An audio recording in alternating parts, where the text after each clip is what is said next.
Back at the comparisons between Jose Mourinho, Ancelotti on course to do what Mourinho couldn't do and claim the League Cup, or excuse me, the FA Cup and Barclays Premier League double here. How are these sides different? Well, I think the first and foremost that comes out is with Mourinho it was a new era for him. So he's, Ancelotti has took over a great squad where you look at Mourinho, he had to build a squad to try and win this trophy. That was his main objective, was to win the title. That was his beef to do that. The FA Cup and do the double is obviously very unique in the English Premier League to do that. So now Ancelotti's been able to build on what other managers have been able to do. Gus had it done very well with the FA Cup. So I think when you look at Mourinho, he had to build from scratch and he had the finance to do that. What Ancelotti's had to do is will and deal. Keith, there's some arguments perhaps that Ancelotti is winning this with Mourinho's side. I think so. I think it's a side that's evolved over the last few years. You've got to remember when Mourinho came in, as Warren said, this is a side that really had no history or tradition of winning titles in English football. You do have to come with a mentality of defending first, grinding out results. Mourinho did that, but I think that was down to the players too, not just Mourinho. They've evolved over the last few years and they've become a lot more confident as a group because of those first titles under Mourinho. So I do think Mourinho started things off, but Ancelotti certainly put his own stamp of authority on this squad too. Many thought that the tactics would become more conservative. That wasn't the case as we get 8 goals in the last day. The defending for Chelsea, they've had players come in and out. John Terry going through a dip of form, but overall he has to be pleased. Delighted. I'm delighted for someone like Ray Wilkins as well. He's been there from day one in the 60s, the youngest captain there. He went in there. What was his role going to be doing? His was working with the midfield players, working with the movement. So delighted for everybody Webster. at Chelsea. There's Nick Webster.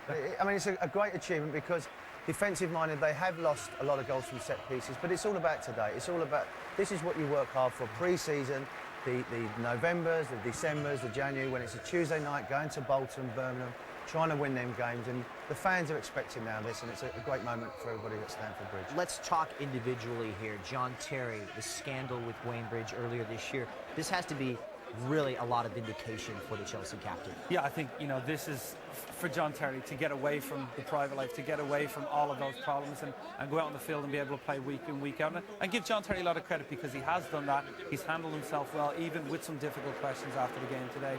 And I think privately he'll be just a huge sigh of relief to get on with this win and then move on to the World Cup. He'll be waiting there and that kind of thing. Just give me the trophy. I've been waiting for 10 months. Just give me that trophy so I can go and celebrate. And like Keith said, all the frustration, all the heartache that he's had this season to go out there. And he's judged on winning trophies. He's a captain on and off the field, and he's obviously let himself down privately. But it's about today. It's about what they've achieved over the last 38 games. Some people say money can't buy happiness. Supporters of Chelsea will argue contrary to that point here. Is the strength of Chelsea in their overall depth in comparison to the other members of the so-called Big Four? Yeah, I think it is. I think that another concern now for me is that Didier Drogba, another year older, Lampard, another year, Ballack, another year older. So I just now, they've got to start freshening it up with world-class players. I think what teams in the past have been able to do, Keith, is when they're going well, is start building again for the future, and that's what they've got to start doing. Well, it is.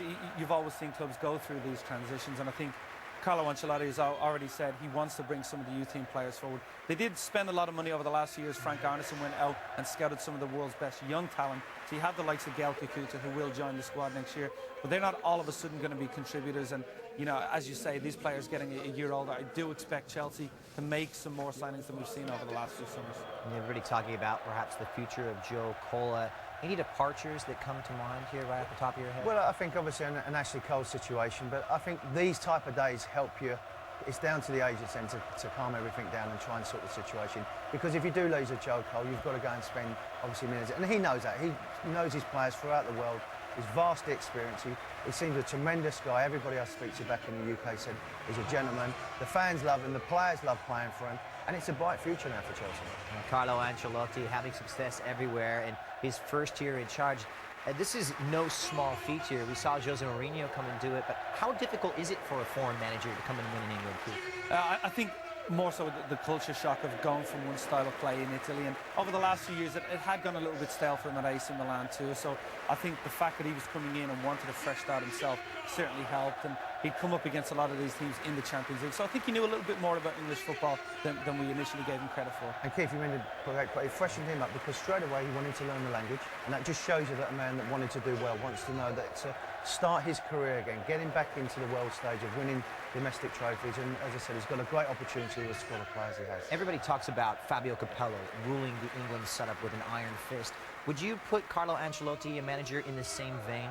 No, I think he's realistic. I think he's more of a thinker and a philosopher rather than an iron fist. You do it my way. I think that he's obviously got a still way about him, but it's more about, you know, doing it the right way, being realistic with his players, expecting them, and like we've heard before with a lot of Chelsea players, treating them like men. Yeah. You know, treating them like men. Some of them, two of them have let them down this season. They haven't acted like men. But out of the squad that he's got, you know, it's all about what they're doing today and picking a trophy up. I think it's easier, Warren, to rule with an iron fist when you have a squad for just a couple of weeks, every few months, like Fabio Capello has. You need everyone's attention, you need the focus. But when you're over the year, it's more like a family. You have to deal with these decisions. And, you know, Ancelotti did deal with the decisions correctly with John Terry and with Ashley Cole. It's great, he moved along and he handled it behind the scenes, and they've won. And it's more remarkable when you look at these lists of injured players. We know about the death, but players like Michael Essien, John Obi Mikel, Ricardo Carvalho, they're not easy to replace no matter how much money you have. Yeah, and Ashley Cole was out for large parts of this season, so you know they've had to do that, but that's why they've got the squad. That's why they've spent millions as well, and another one for Ballack to go in with his others. And what about his future? I think it could, as I said, it could be the end of an era for one or two of these players. I don't necessarily think it's going to be wholesale changes, but the three musketeers are at the end there. You know, the best three players on the field for Chelsea this season, and so much rely on them, and they thrive on the attention. I know you're a big Frank Lampard fan. Keith's a big supporter as well. Who do you think is Chelsea's player of the season? For me, it's Lampard. I think he was the one that really got them through the trying times with all the issues with John Terry, with Ashley Cole. Lampard quietly went around his business and, I mean, scoring over 20 goals again from midfield. He is the leader. Drogba right up there, but for me, Frank Lampard. Yeah, I think also, and remember Didier Drogba went off to the African nations, but not only his goals, not only obviously his prestige, but a great credit, role model to everybody. And Frank Lampard, the first English midfielder this season. Just watch his reaction. When he does this, just watch it. Sweet redemption here for John Terry. He said he had to sit by for 3 seasons and watch United hoist the trophy. Today, the trophy is Chelsea's. They are the 2009-2010 Barclays Premier League champions.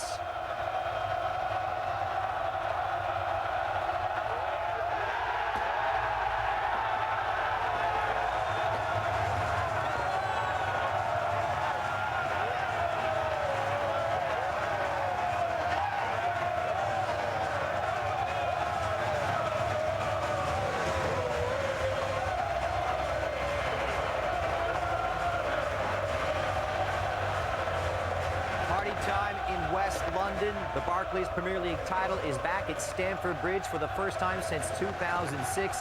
Chelsea demolishing Wigan by the score of 8-0. Manchester United, well, getting the victory over Stoke City, but the day belongs to the blue side of London here. Florent Malouda, perhaps the best player in 2010.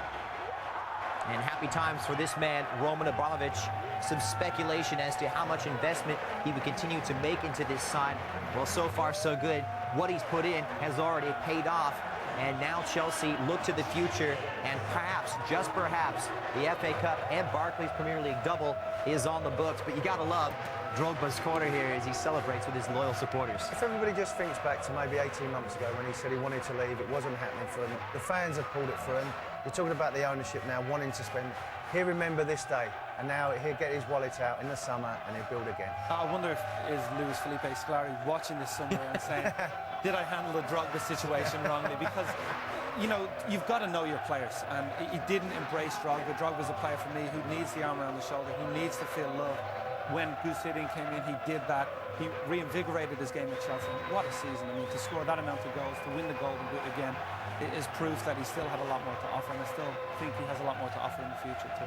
And we'll see, Drugs is getting up there. One of the most 100 influential people in the world, according to Time magazine. But we look at Roman Abramovich. He's certainly, well, freshly tanned, but has to be pleased with this one here, perhaps renewing his interest in Chelsea. And he should take a lot of credit as well, I think the owner, because he did build this. And as Keith rightly said before, you know, they had won the FA Cup under Gullit, and Vialli have done reasonably well, but not at this level where they're one of the top 8 teams in Europe. We look at some of these young players, certainly the bar has been raised. Any of these young players, perhaps, I mean, that's putting a lot of expectations on these young guys coming through, like the likes of Manic as well as Kakuta. Yeah.